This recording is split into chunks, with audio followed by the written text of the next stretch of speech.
কেন মালিক আমায়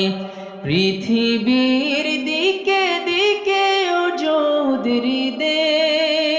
কণ্ঠ আমার নামে তোমার গীতে তৌফিকে তোমার নিয়ামত বেশুমার তৌফিকে তোমার নিয়ামত বেশুমার পেনুয়ে পড়ে মন সিজদায়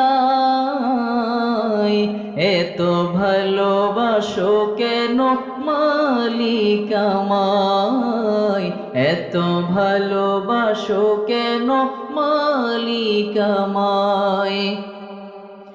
হিদায়ার পথে পথে জীবন সমূহ